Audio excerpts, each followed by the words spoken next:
everyone, welcome to English with Urvashi. Does it happen to you that you can frame short sentences, but when it comes to framing long sentences in English, you get nervous or confused? और या फिर आप अपनी mother tongue में बात करना शुरू कर देते हैं? कई सारे स्टूडेंट्स आके कहते हैं कि मैम शॉर्ट सेंटेंसेस तो हम बना लेते हैं, sentences which are related to the tenses, लेकिन जब लॉन्ग सेंटेंसेस बनाने की बात आती है ना, तो फिर हम हिंदी में बात करना शुरू कर देते हैं. अगर आपके साथ ऐसा होता है, it means it's high time you learned advanced grammar. अब आपको अपना लेवल इंटरमीडिएट से एडवांस्ड करने का टाइम आ गया है. So let's start. In this video, I'm going to tell you how to frame long sentences confidently in English. But session शुरू करने से पहले, don't forget to subscribe to the channel because in my upcoming videos, I am going to cover a lot of topics related to advanced grammar. Let's get started. Session की methodology थोड़ी सी अलग है इस बार. सबसे पहले मैं आपको यूसेज की बात बताऊंगी. हम बात करेंगे कि हम कैसे लॉन्ग सेंटेंसेस की बात कर रहे हैं, उनका यूसेज कहाँ होता है स्पोकन इंग्लिश में. Followed by sentence construction, then a lot of examples to make you understand and confident in a better way, and then towards the end of the video there is a small test for you to check your understanding. आज हम सीखने जा रहे हैं past imaginative sentences की. कितनी सारी चीजें होती है ना जो हम इमेजिनेशन में बात करते हैं कि अगर ऐसा होता तो क्या होता, ये होता तो मैं क्या करती. इन सेंटेंसेस को कहते हैं कंडीशनल्स. आज हम अपनी इमेजिनेशन को ट्रांसलेट करना सीखेंगे. तो चलिए शुरू करते हैं. अगर मुझे ये कहना हो कि अगर तुम रेड पहनते तो ज्यादा अच्छे लगते, अगर आज बारिश होती तो मैं ऑफिस नहीं जाती, अगर नेहा तुम्हें इनवाइट करती तो क्या तुम पार्टी में जाते.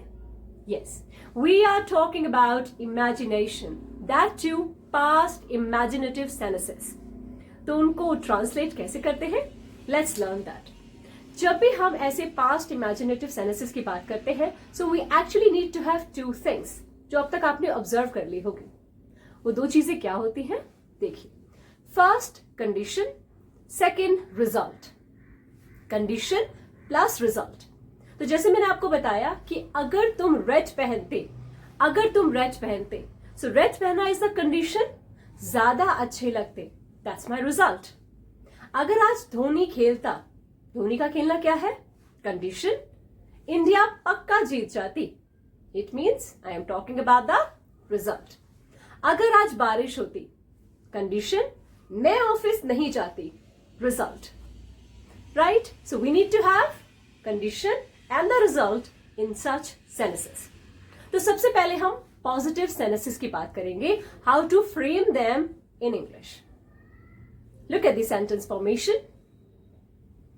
If plus subject, had plus third form. Yes, it's very important for you to make yourself familiar and learn all the verbs. Otherwise, मुश्किल हो जाएगा. Followed by the object. Then we'll talk about the result. Subject plus would have plus third form plus object. अभी हम would have सीख रहे हैं. Okay? Now, मेरा सबसे पहला सेंटेंस क्या था कि अगर आज धोनी खेलता तो इंडिया जीत जाती. सो धोनी का खेलना कंडीशन है, सो मेरा जो कंडीशन है वो इफ से शुरू होगा. If Dhoni had played, third form, played today, India would have won the match. Now in between these two clauses आप सो या देन कभी यूज कर सकते हैं. I can say that so India would have won the match, या फिर then India would have won the match. But in spoken English, we generally take a little pause.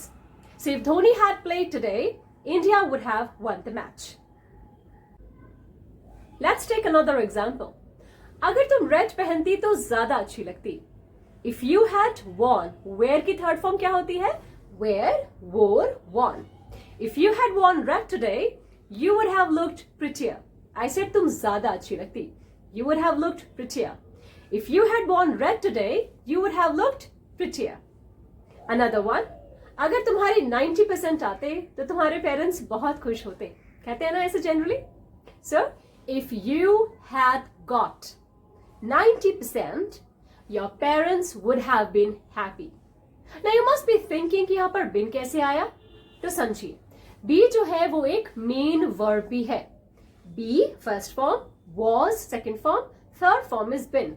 So यहाँ पर मेरा been is working as the third form. If you had got 90%, your parents would have been happy.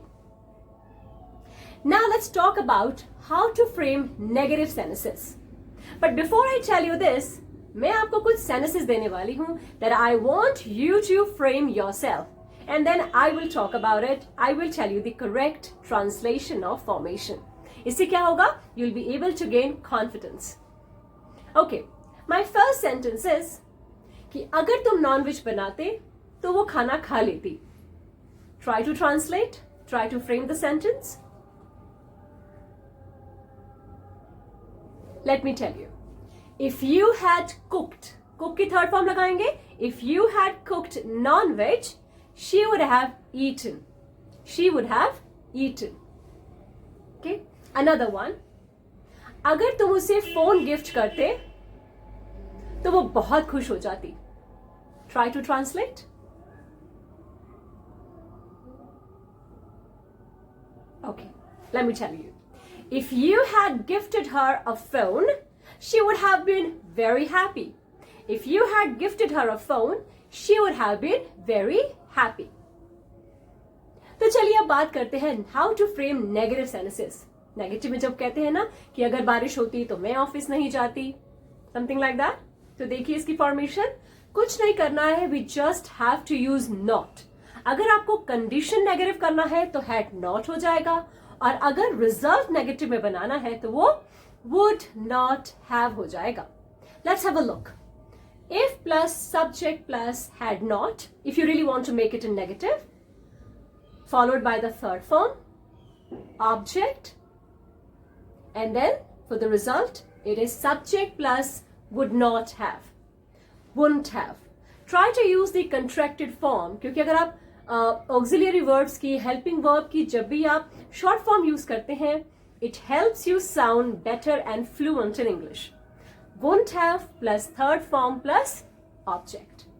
तो जैसे मैंने आपको example दिया कि अगर आज बारिश होती मैं ऑफिस नहीं जाती. कैसे बनाएंगे? देखिए. If it had rained, rained, rain एक verb भी है. If it had rained today, I wouldn't have gone to office. I wouldn't have gone to office. Okay? अगर मुझे ये कहना हो कि अगर मेरी सैलरी नहीं आती तो मैं रेंट पे नहीं करती.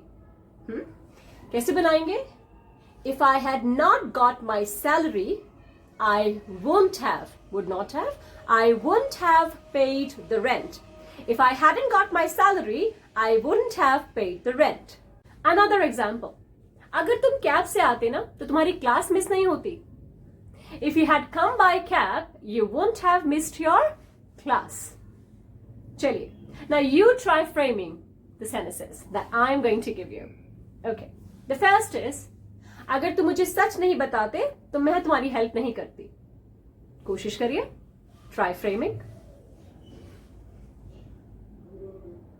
चलिए मैं बताती हूँ. If you had not spoken the truth, I wouldn't have helped you. If you had not spoken the truth, I wouldn't have helped you. Another one. अगर नेहा मुझे इनवाइट करती तो मैं पार्टी में नहीं जाती. Try framing. Take your time.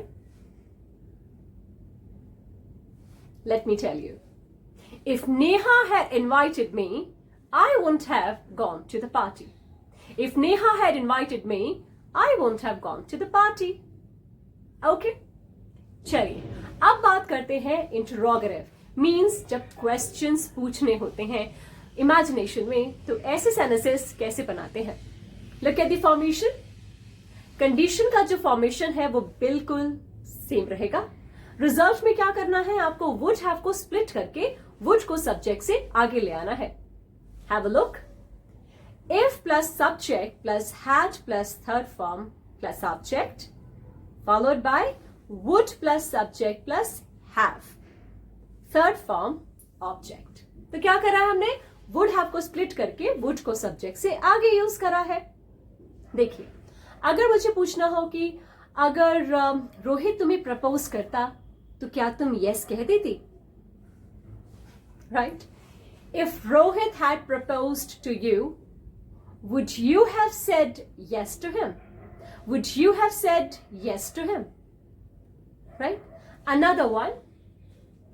अगर आज बारिश होती तो क्या तुम ऑफिस जाती?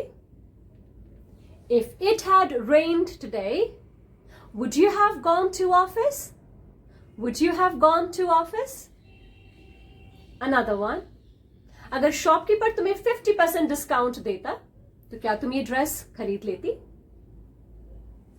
If the shopkeeper had given you 50% off or discount, would you have bought? Third form, would you have bought the dress? If the shopkeeper had given you 50% discount, would you have bought the dress?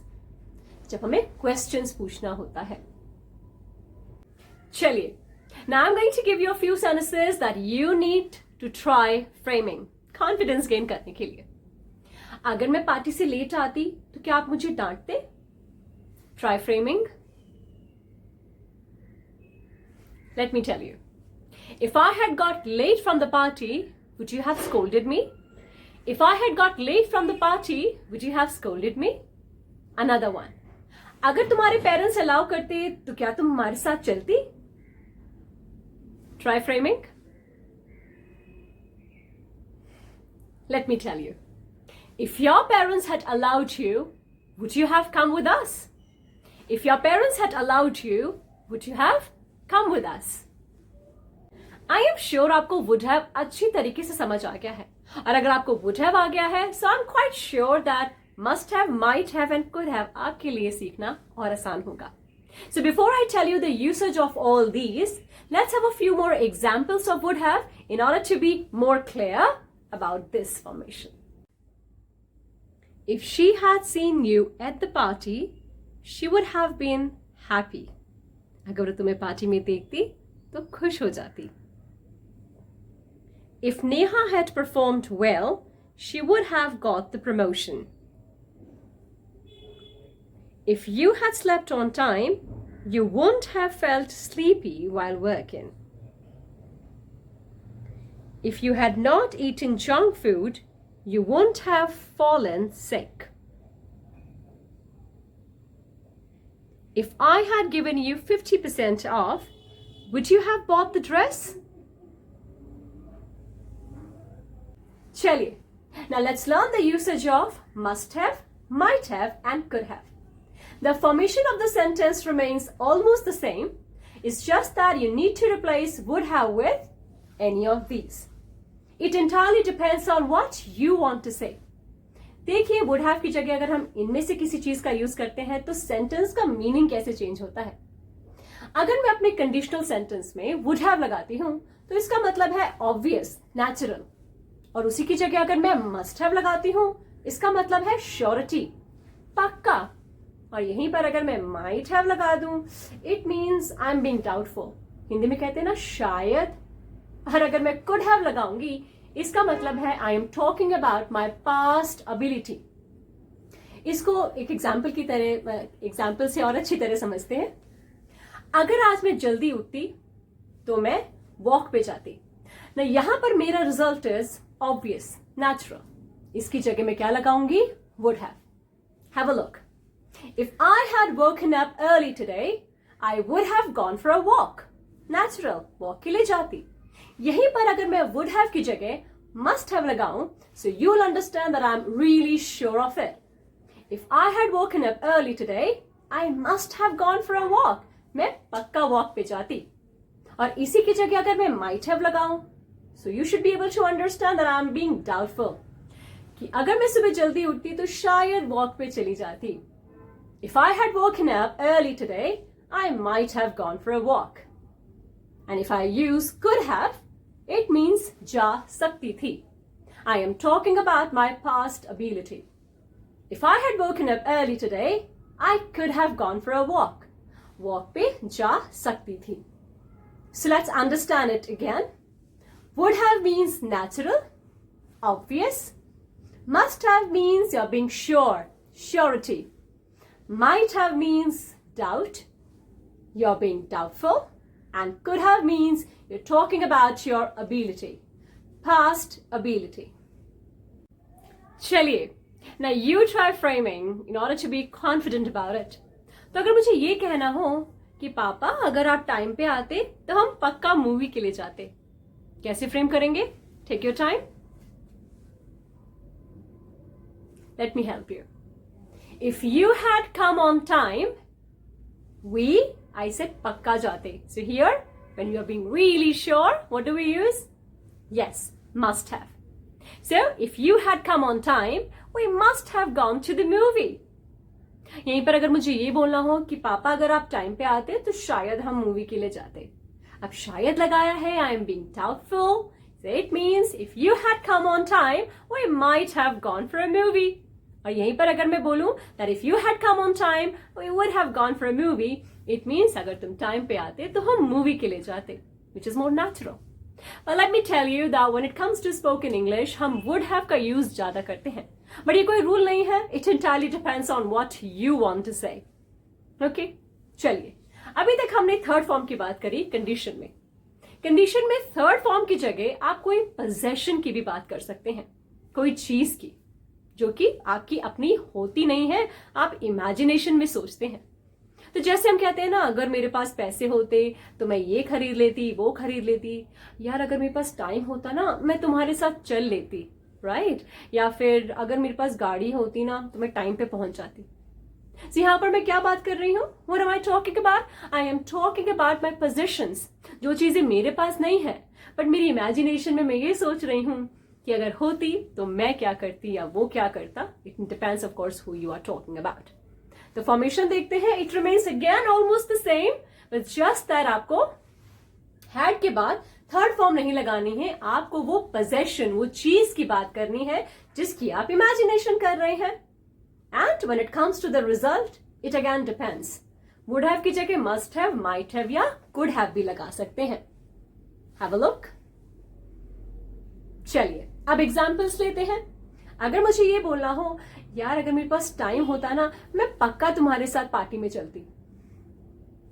If I had time, I must have gone with you. I must have gone with you, right? अगर मेरे पास पैसे होते ना तो शायद मैं तुम्हें दे देती. If I had money, I might have given to you. Might have, right? अगर मेरे पास नोट्स होते तो मैं तुम्हें दे देती.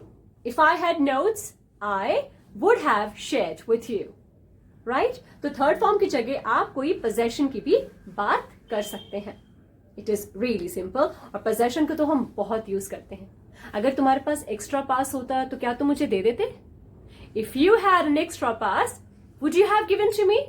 हमने करा था ना क्वेश्चंस बनाने के लिए. So the formation remains almost the same. It's just that आपको अब possession की बात करनी है. Simple. Have you understood? Let's have a few more examples to understand how to talk about possession in imagination in spoken English. If I had a new dress, I might have gone to the party. Girls की यही problem रहती है. अगर मेरे पास अच्छी dress होती या नई ड्रेस होती, शायद मैं पार्टी में चली जाती. If he had a house in Delhi, he wouldn't have stayed with you. If she had a job, she could have paid the rent. Even if he had money, he wouldn't have paid the bill. You can use even if. जब हमें कहना होता है ना, अगर उसके पास पैसे होते भी ना, तब भी वो बिल पे नहीं करता. If you had her number, would you have called her up? Well, I'm sure that now you've actually understood how to talk about imagination in reality in spoken English. But trust me that if you start framing sentences in the notebook, it will not help you, because that's what you've been doing since childhood. So practice कैसे करनी है? Speak up, right? Converse with your brother, sister, father, friend. आज ही इन्हीं sentences की practice करिए. Hey guys, if you had money, would you have given to me? पूछो अपने friend से, right? And seek their response as well. That even if I had money, I wouldn't have given to you. होते भी तब भी नहीं देती या देता, right? So what am I doing exactly? That you have to practice only in spoken English, because learning तो आपने कर ली है, but retention के लिए, उसको दिमाग में रखने के लिए, it's very important that you use this formation in your spoken English, that too today, just after learning. Okay, and if you've liked this video, then don't forget to like and share it with those who you think need to improve their advanced grammar. Happy learning!